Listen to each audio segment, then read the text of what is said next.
Bonjour, bonjour à tout le monde. Alors, on va commencer aujourd'hui la troisième session de notre cours de contrôlabilité des systèmes paraboliques. D'accord? Et voilà, aujourd'hui, on va se concentrer à la contrôlabilité des problèmes paraboliques non scalaires. D'accord? On va étudier la contrôlabilité à zéro, surtout, et le cas des contrôles distribués et des contrôles frontières. Alors voilà, on va diviser notre exposé en 4 parties. D'abord, la première chose qu'on va faire, c'est étudier un système de deux équations paraboliques couplées et on va étudier la contrôlabilité distribuée à zéro, la nulle contrôlabilité avec contrôle interne, contrôle distribué. Après, on va généraliser les résultats obtenus sur la première section, un cas plus général, le système en cascade. On va introduire une nouvelle méthode dans la troisième section, une nouvelle méthode qui permet d'étudier la contrôlabilité frontière dans le cas d'une équation parabolique scalaire en dimension 1. Et on va appliquer, ça c'est la méthode de moment. Alors, finalement, on va appliquer la méthode de moment dans la quatrième section à un cas d'un système couplé de deux équations paraboliques. D'accord, avec contrôlabilité frontière. Alors voilà, on commence avec la première section. Et pour cela, on va fixer oméga et petit oméga des ouvers comme dans l'équation de la chaleur. Ça veut dire oméga, c'est un ouvert de Rn suffisamment régulier, si vous voulez, avec frontière de classe C2. Et après, un petit ouvert, petit oméga, d'accord, inclus d'un grand oméga. On fixe aussi le temps t et on va traiter un système parabolique de deux équations couplées. C'est le système 1. C'est une première équation, d'accord? Le contrôle, c'est un contrôle distribué et le contrôle est exercé à travers le second membre de la première équation. Il y a une autre équation, y2, c'est aussi parabolique, et il y a des termes qui couplent les deux équations. Voilà, les termes qui couplent les deux équations. D'accord? Après, il y a des conditions au bord, comme toujours, de type Dirichlet, et la donnée initiale. Voilà, c'est un peu les cadres généraux. Et le coefficient AIJ, ce sont des coefficients qui appartiennent à l'infini de Q. Ça veut dire que le coefficient dépend de X et de T. Au lieu de travailler avec les Laplaciens, on a travaillé avec deux opérateurs paraboliques généraux. Le voilà, c'est L01 et L02. C'est sous la forme au moins la somme de la dérivée par rapport à xi de certains coefficients dérivés de y par rapport à xj, d'accord? Et le coefficient vérifie une condition de régularité. Les coefficients sont symétriques. Et après, une condition d'ellipticité uniforme. D'accord? Alors voilà, on peut réécrire, je vais passer tout ça. Bon, on peut réécrire le système. Ah oui, d'accord. Il faut signaler qu'on veut contrôler les deux variables, disons, on veut amener la solution qui de y0 i jusqu'au 0, on veut amener la solution à 0, et pour cela, on va agir un seul contrôle, et on veut contrôler des équations, d'accord? Et surtout, le contrôle, il est agi sur la première équation. Et la deuxième équation, c'est indirectement contrôlé à travers les termes A de 1, Y1. Et c'est clair que A de 1, c'est une fonction de l'infini, et c'est clair qu'elle doit être non nulle. Parce que sinon, la seconde équation est découplée par rapport à la première, et c'est clair qu'on ne peut pas contrôler à 0. D'accord? Voilà la remarque. Bon, j'avais dit, on peut réécrire notre système d'une manière vectorielle. Y maintenant va être la fonction y1, y2. Le chapeau va être un opérateur matriciel. diagonale, c'est la matrice diagonale L0T, L1, 0T et L2, 0T. D'accord? Voilà. Y0, c'est la donnée initiale. Il y a deux composants. Ici, il y a une erreur. Non, non, c'est bien. C'est bien, c'est bien, c'est bien, c'est bien. Non, ici, c'est 2. Pardon, je me suis trompé. Ici, il faut mettre 2. Et ici, c'est pareil, c'est 2. D'accord? Alors voilà, c'est Y0, c'est la donnée initiale. Et A, c'est une matrice carrée d'ordre 2. D'accord? Et voilà, la matrice A, c'est la matrice avec coefficient AIJ. Bon, le problème 4, il est bien posé. Pour chaque donnée initiale et pour chaque B, il y a une seule solution. D'accord? Et la solution, la voilà avec cette régularité. En particulier, la fonction elle est continue dans l'intervalle 0t à valeur L2. C'est pour ça qu'on essaie maintenant de trouver un V tel que la solution au temps t soit égale à 0. D'accord? B, c'est voilà, c'est le vecteur 1, 0. Alors, il y a un seul contrôle pour contrôler des variables et du coup, on contrôle simplement la première équation et la seconde, elle est indirectement contrôlée. Il y a le coefficient, dans ce cas, AD1. D'accord? Voilà. On va supposer AD1, comme je viens de dire, ça doit être différent de 0, mais on va supposer une condition plus forte. La condition, pardon. Voilà, on va supposer une condition plus forte. On va supposer que dans une petite partie oméga 0 de petit oméga, d'accord, oméga 0 c'est un nouveau ensemble ouvert, d'accord. Bon, on va supposer soit AD1 c'est positif, c'est plus grand qu'une constante positive, soit moins AD1 c'est plus grand qu'une constante positive. Et on va supposer ça dans l'intervalle, pardon, dans le petit cylindre oméga 0 croix 0p. D'accord? Et comme on a vu dans l'équation pour l'équation de la chaleur, le résultat de contrôlabilité à 0 pour ces problèmes qu'on vient de poser, c'est équivalent à une inégalité d'observabilité. Je préfère ne pas faire la preuve, mais la preuve, c'est comme dans le cas de l'équation de la chaleur. Et c'est clair, vous voyez qu'il y a un seul contrôle. Et le contrôle se trouve sur la première équation. C'est pour ça que ici, on estime phi1 et phi2 autant t égale 0, simplement, en utilisant simplement une des variables, phi1 au carré sur oméga croix 0t. D'accord?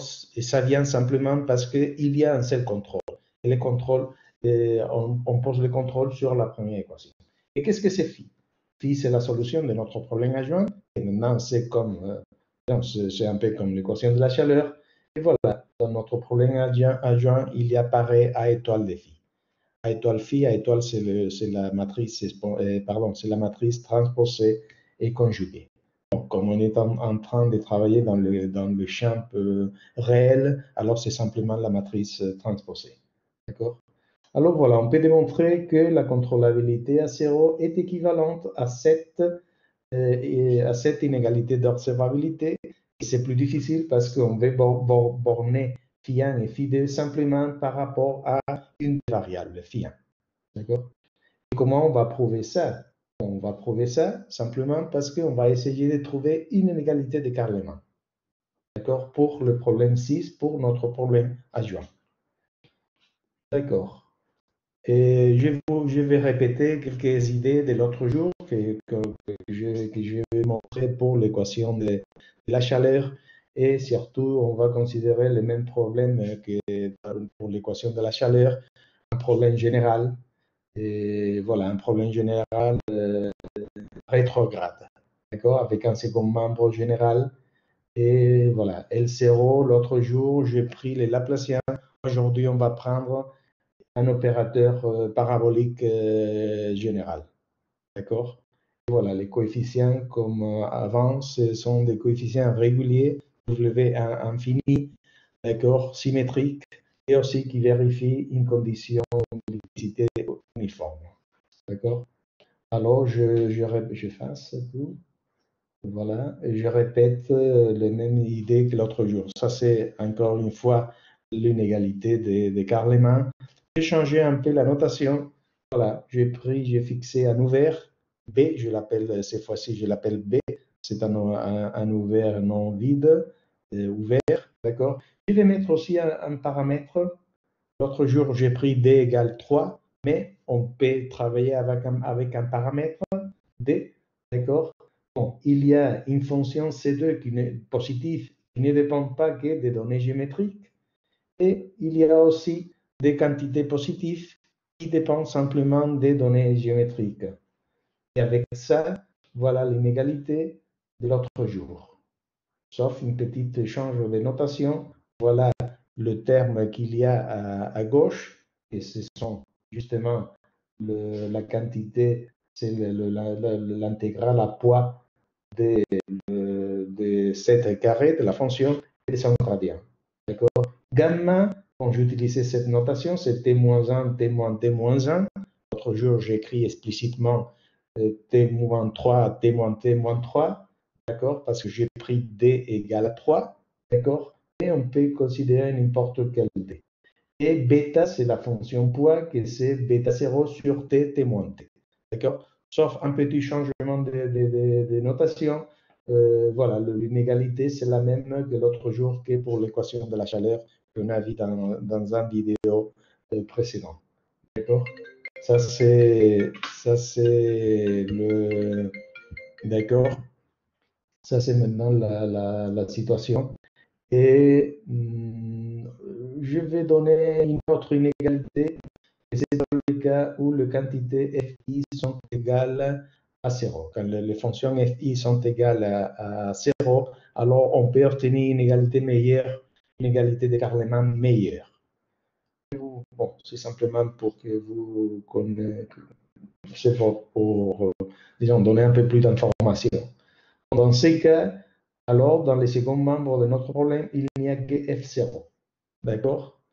Et donc, dans ce cas, l'inégalité, elle est meilleure parce qu'il y a les termes de 7 et de son gradient à poids, comme toujours, mais on peut mettre des termes de nouvelles intégrales, que c'est simplement la dérivée de 7 et bon, le terme d'ordre 2, aussi à poids, avec un autre poids.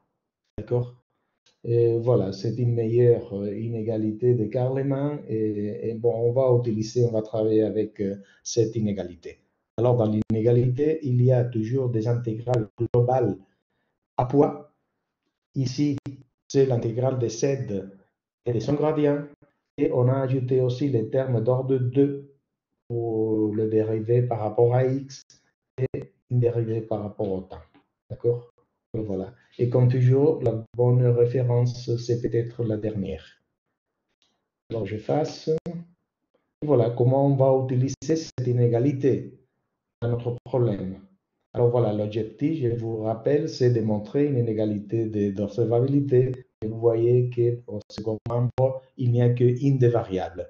Phi, c'est la solution de notre problème adjoint, que c'est un système de équations couplées, d'accord? Et on va borner phi 1 et phi 2 au temps t égale 0 simplement en utilisant l'information de phi 1 sur petit oméga. D'accord? Ça, c'est l'objectif. Alors, ce qu'on va faire, c'est démontrer une inégalité de Carleman pour ces problèmes, mais une inégalité vraiment particulière. Voilà, pour cela, on va supposer l'hypothèse 5, AD1 soit est positif plus grand que 0, pardon, plus grand ou égal à une constante positive, ou moins de 1, c'est plus grand qu'une constante positive. D'accord? Alors, il y a un alpha 0, qui dépend simplement des données géométriques, grand oméga et petit oméga 0. Il y a des constantes positives, d'accord, qui dépendent des données géométriques, aussi dépendent de la norme de AD1 infini et de la constante C0. D'accord? Et D, parce qu'il y a toujours un paramètre D. D'accord? Alors, pour toute donnée finale de notre problème adjoint, on a cette inégalité. Ici, voilà, c'est tous les termes de Carleman, de phi 1, son gradient, le dérivé second de phi 1, et aussi la dérivée par rapport au temps de phi 1. avec un autre paramètre D, il y a aussi les intégrales globales de Carleman, et tout ça est borné simplement par phi 1, à poids toujours, avec un certain poids. D'accord? Voilà, ça c'est l'inégalité qu'on veut démontrer. D'accord? On peut borner une bonne quantité d'intégrales globales qui se trouvent ici sur U1 de phi 1 et I1 de phi 2, d'accord, simplement par une seule partie, et c'est l'intégrale de phi 1 sur petit oméga. Et ça va être vrai, je vais effacer, donc ça va être vrai pour tout S plus loin qu'un certain S0, que c'est simplement sigma 0 fois toute cette quantité, où il y a explicitement la dépendance de S0 par rapport au coefficient A11, A12 et A22. Comme toujours, gamma, c'est T-1, T-1, T-1, et alpha, c'est alpha 0, la fonction qu'on a trouvée, sur T, T-1. D'accord? Alors voilà, on va démontrer ça. Si ça c'est vrai, alors la contrôlabilité va être obtenue directement. Et du coup, cette inégalité donne aussi la continuation unique. Vous voyez que si phi 1 est égal à 0, alors sur petit oméga, alors phi 1 et phi 2 sont aussi égales à 0. Et c'est pour ça qu'à partir de cette inégalité, c'est possible de démontrer une propriété de continuation unique qui est équivalente à la contrôlabilité approchée. Mais on va se concentrer plutôt à la contrôlabilité à 0, la nulle contrôlabilité. D'accord? Alors voilà, on va prouver ça, on va prouver cette inégalité. Qu'est-ce qu'on fait? On fixe oméga 0, oméga 0 c'est l'ouvert où la condition est satisfaite. Alors voilà, on fixe oméga 0, d'accord? Bon, on travaille sur oméga 1, un ouvert plus petit qu'oméga 0. Et voilà, on va travailler sur oméga 1. Et on prend alpha 0, bon, la constante qui donne l'inégalité de Carleman, d'accord, avec B égale à oméga 1, d'accord? Et on va travailler avec alpha, que c'est alpha 0, sur T monté, et gamma, que bon, c'est la notation qu'on a pris, d'accord? Alors, on va faire des pas. Le premier pas, on considère une donnée initiale, phi t, et on considère le système adjoint, qui a des équations. Et voilà les deux équations pour i égale à 1 et i égale à 2. Alors, qu'est-ce qu'on va faire? On va appliquer à chaque équation, avec un second membre, on va appeler ça comme un second membre, et on va appliquer à phi 1 l'inégalité de Carleman, et aussi à phi 2, mais avec un paramètre différent.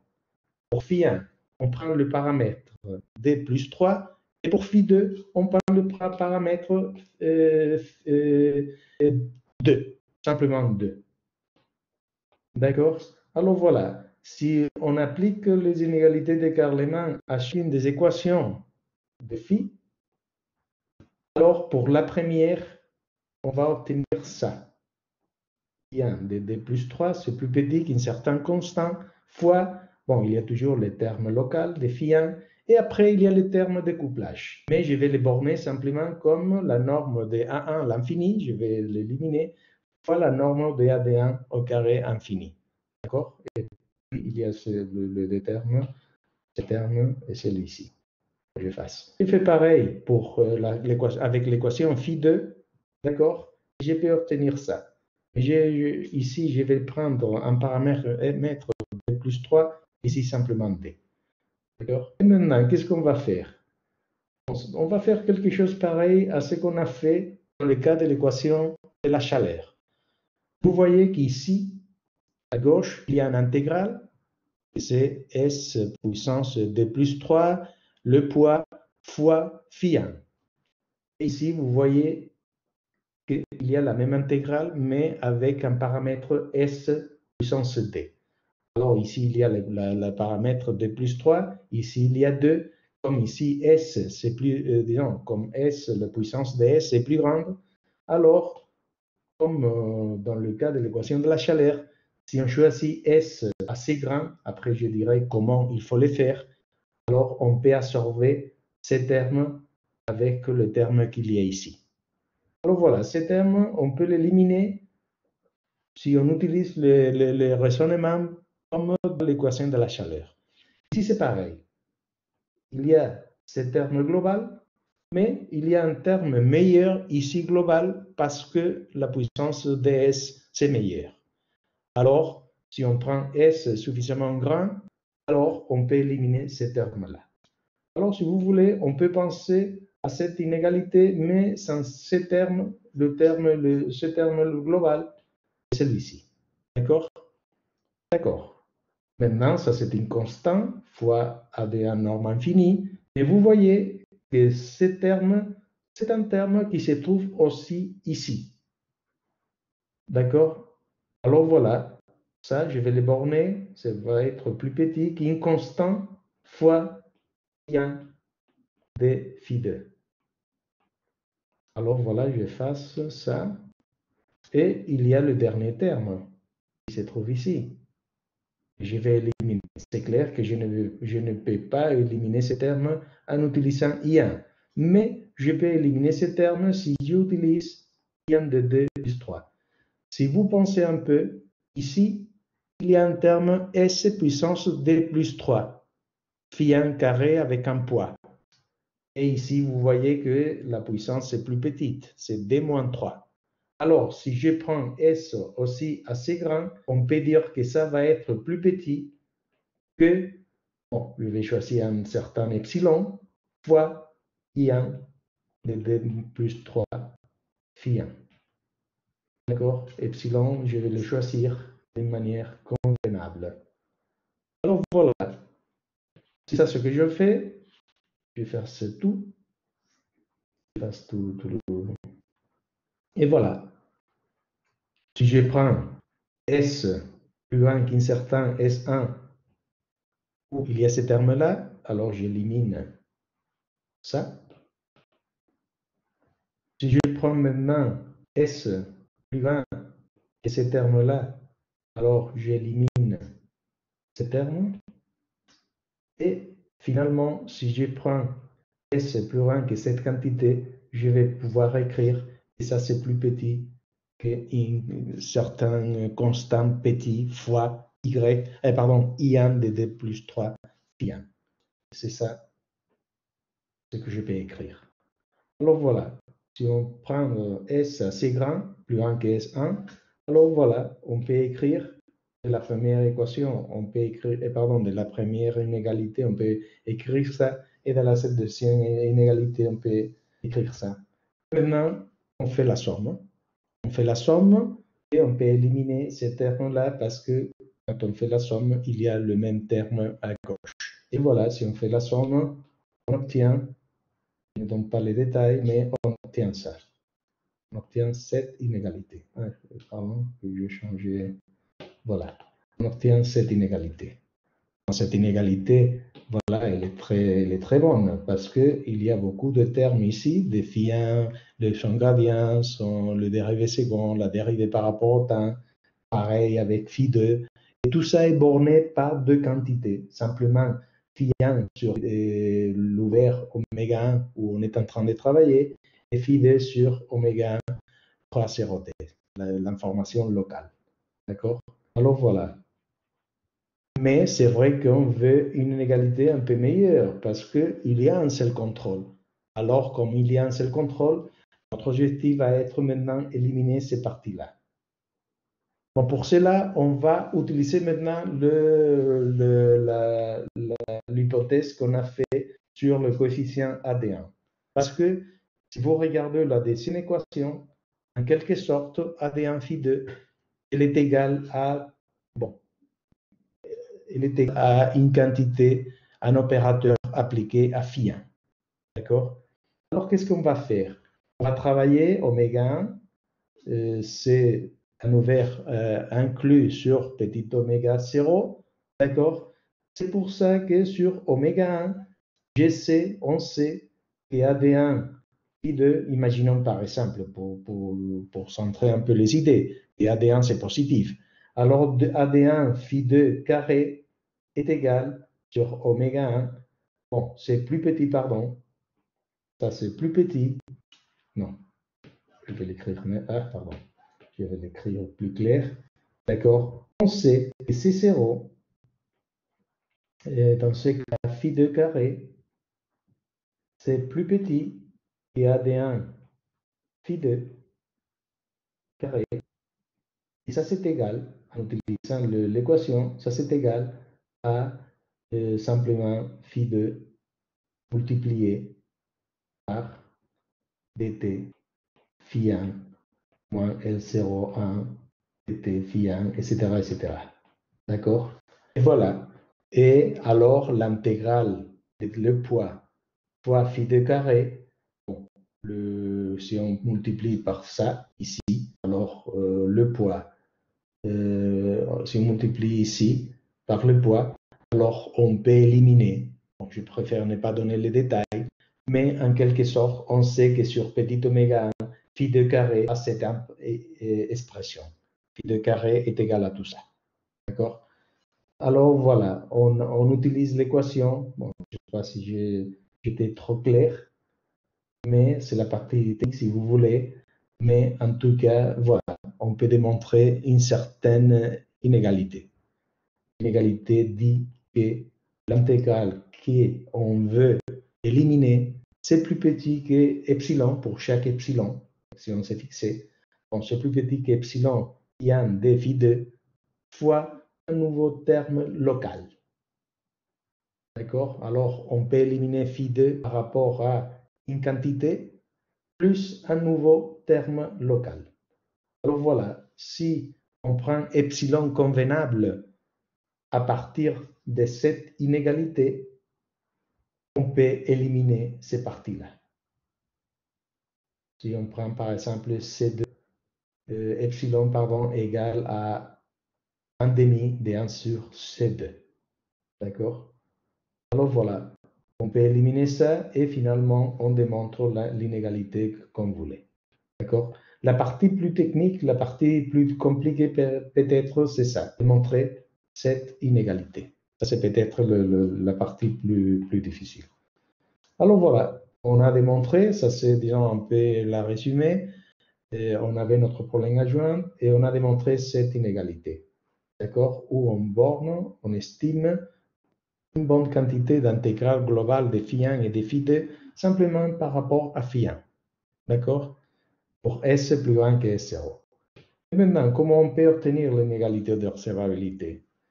Bon, pour obtenir l'inégalité d'observabilité, on fait comme dans les cas de la chaleur. On utilise l'estimation de l'énergie, d'accord, l'inégalité de l'énergie avec cette inégalité.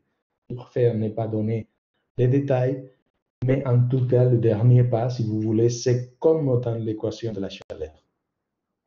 D'accord? Voilà, comme un coloraire, on a l'inégalité d'observabilité et donc on a aussi, on sait que l'inégalité d'observabilité est équivalente à la contrôlabilité à 0 plus la cotation du contrôle. D'accord? Alors on obtient comme coloraire ces théorèmes et ces résultats. D'accord? Pour tout, il y a une constance C qui dépend des données géométriques C0 et AD1. D'accord? Tel que pour chaque donnée initiale, il y a un contrôle qui amène la solution à 0, le dévariable y a des composantes, et le contrôle il est borné de cette manière. D'accord? De nouveau, on a une estimation du coût du contrôle. D'accord?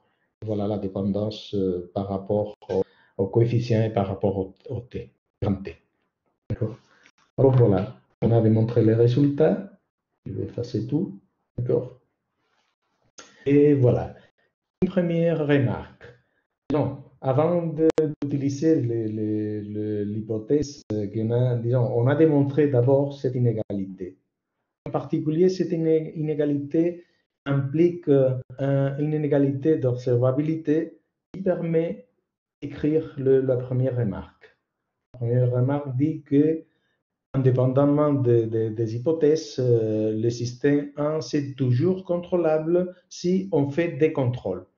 Un contrôle sur la première équation et un contrôle indépendant sur la deuxième équation. D'accord? Et comme on peut contrôler avec des contrôles le problème de contrôlabilité distribuée, d'accord? Dans ces cas, bon, dans dans ces cas, on peut faire l'artifice qu'on a fait pour le problème scalaire et à partir du résultat de contrôlabilité distribuée, on peut obtenir un résultat de contrôlabilité frontière. Et toujours avec deux contrôles. D'accord? Bon, le résultat, sur le deuxième point, le résultat il est indépendant de L01 et L02. Genre, on a prouvé un résultat général avec deux différents opérateurs. Ici, on a utilisé que B, c'est le vecteur 1, 0. Ça veut dire qu'on agit le contrôle sur le premier. Si B, si B est un vecteur général, alors la situation change et commence à être vraiment plus difficile. D'accord? Et bon, le cas de contrôlabilité approchée, si on a les mêmes hypothèses, la continuation unique elle est aussi vraie, et alors on peut obtenir aussi un résultat de contrôlabilité approchée. D'accord? Dans ce cas, la contrôlabilité à 0 et la contrôlabilité approchée sont les mêmes résultats pour les deux. D'accord? Et bon, il y a une autre technique qui permet d'obtenir les mêmes résultats de contrôlabilité, mais avec une hypothèse un peu plus faible.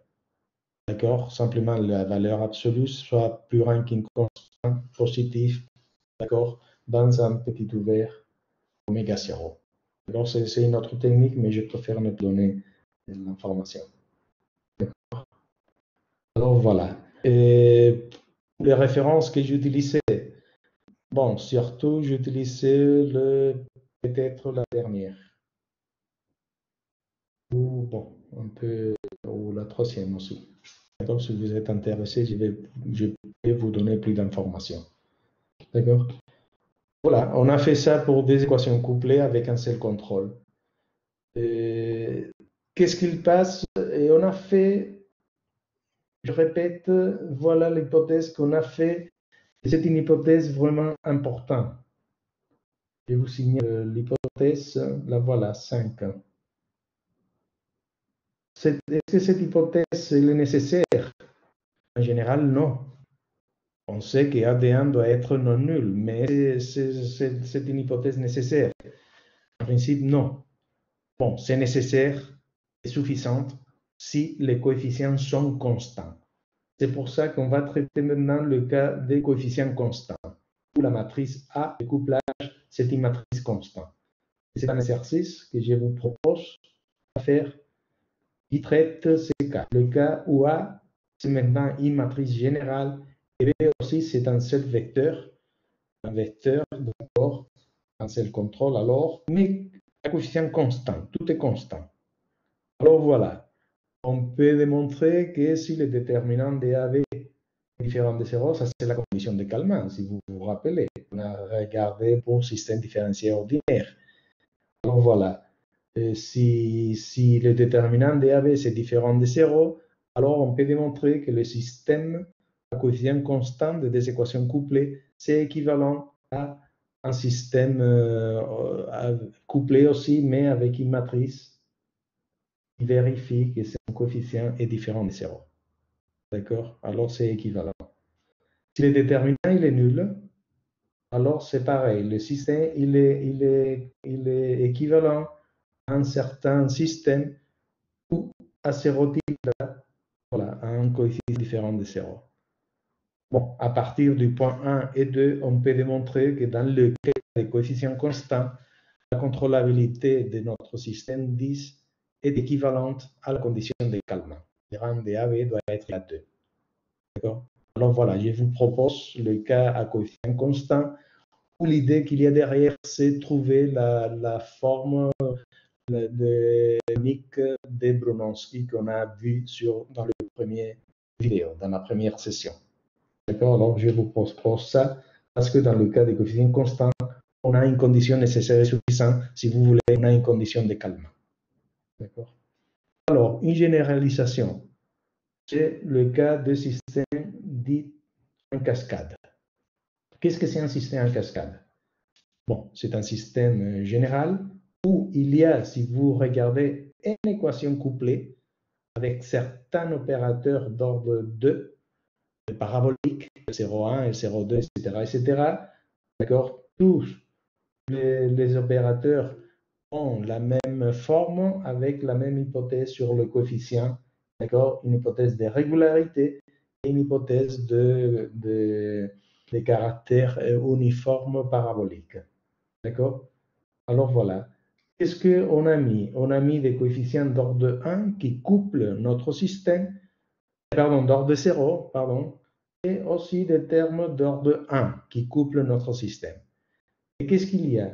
Il y a un seul contrôle. On contrôle simplement la première équation. Bon, comme toujours, j'oublie de dire les choses, mais comme toujours, il y a une condition à bord de type Dirichlet et une condition initiale pour chacune des variables. D'accord? Voilà. On contrôle simplement la première équation. Et les restes des variables, y2 jusqu'au yn, sont contrôlés via le couplage. Le couplage se trouve ici et ici. D'accord? Alors voilà notre système. On peut, si vous voulez, on peut les réécrire d'une manière... Ah bon, comme toujours, notre objectif, c'est de montrer la contrôlabilité à zéro d'un système où il y a une équation couplée, mais le contrôle, il y a un seul contrôle qui agit sur la première équation, la première des équations. D'accord? Et voilà, le problème peut être écrit de manière vectorielle avec le couplage A. A, c'est la matrice avec coefficient IJ, et une matrice C, que c'est une grosse matrice, où on met les termes d'ordre 1. Voilà, C, c'est une fonction à l'infini qui dépend de x et de t. Notre contrôle se trouve sur la première équation simplement. Et les restes des équations sont contrôlés de manière indirecte à travers le couplage. D'accord? Bon, Y0, c'est la donnée initiale, n composantes, et pour chaque V et pour chaque donnée initiale, il y a une seule solution. Le système a une seule solution, Y avec n composantes. Il ne faut pas oublier que Y, c'est vectoriel. D'accord? Alors voilà, j'efface tout. D'accord? Et on va travailler avec un système en cascade. Le système en cascade ont les structures suivantes. La matrice de couplage, voilà, elle est triangulaire supérieure avec une sous-diagonale. Voilà. C, c'est justement une matrice diagonale, triangulaire supérieure. D'accord? Et voilà le couplage entre les équations qu'on fait à travers tous ces termes-là. Et alors, on va supposer, un peu comme dans le cas des deux équations, on va supposer que AI, I-1, soit il est plus grand qu'une constante positive, soit moins cette quantité, c'est plus grand qu'une constante positive. Et ça, c'est sur un petit ouvert, petit oméga 0, un petit oméga. D'accord? C'est clair que les coefficients doivent être non nuls. C'est clair que tous ces coefficients doivent être non nuls. Parce que s'il y a un coefficient égal à 0, alors l'équation correspondante, elle est découplée. Parce que n'oubliez pas que notre contrôle se trouve sur la première équation.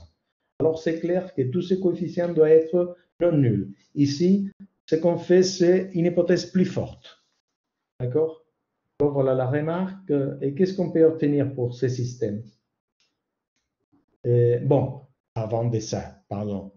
Comme toujours, derrière, il y a un système, un problème adjoint. D'accord? C'est aussi un problème d'une équation couplée. D'accord? Alors voilà, le système adjoint peut être écrit comme ça. Et on peut démontrer dans ce cas que la contrôlabilité à zéro de notre système est équivalente à une certaine inégalité d'observabilité pour le système adjoint. Dans ce cas, phi, c'est une fonction vectorielle. Là, il y a l'information de phi1, phi2, phi3, etc. jusqu'au phi n autant t égale à 0. Et tout ça, on veut les borner. On veut les borner simplement pour l'information qu'il y a de phi1 sur le cylindre oméga croix 0t, petit oméga croix 0t. C'est simplement la première variable. Bon, c'est clair, il y a un contrôle sur la première équation, Donc, l'inégalité d'observabilité pour le problème adjoint va être une inégalité plus forte. On va borner tout simplement par fiant, l'information de fiant. Alors voilà, ça c'est équivalent. Est-ce qu'on peut obtenir dans ces cas l'inégalité d'observabilité? Bon, le processus, c'est un peu le même. Je préfère ne pas donner des détails, d'accord, mais la façon de penser, c'est plus ou moins la même. On doit démontrer une certaine inégalité d'écartement avec toute l'information de toutes les variables de notre problème adjoint. Notre problème adjoint a n variables, phi1, phi2, etc. On veut borner tout ça par rapport à une intégrale locale, mais simplement de la première variable. Bon, disons, il faut travailler un peu, parce que vous voyez que ce n'est pas simple. On veut borner tout simplement par l'information de phi1. Mais ça, c'est possible à le faire. C'est vraiment plus technique, mais les idées sont les mêmes que dans le cas des deux équations couplées. Sont les mêmes. Sauf qu'il faut travailler un peu plus. Et bon, si on travaille un peu, on peut obtenir le résultat, l'inégalité de Carleman, cette inégalité de Carleman. D'accord? Donc voilà, on a une inégalité de Carleman. Si maintenant on ajoute, ah bon, et c'est très important, même on peut contrôler comment doit être le paramètre S. S doit être plus grand qu'un certain paramètre S0 et on sait la dépendance de notre paramètre par rapport au coefficient. D'accord? Au coefficient de couplage. D'accord? Alors, voilà. Si on est capable de démontrer ça, alors, comme corollaire, on va obtenir une inégalité d'observabilité qui donne comme corollaire ce théorème. Pour chaque donnée initiale, d'accord, il y a un contrôle V qui est borné, et on sait comment il est borné par rapport à ces constants, d'accord, et qui fait que autant grand T soit égal à 0. Y a n composantes. Alors, on peut amener tous les composantes de notre système à 0. Et du coup, on sait comment on sait combien ça coûte.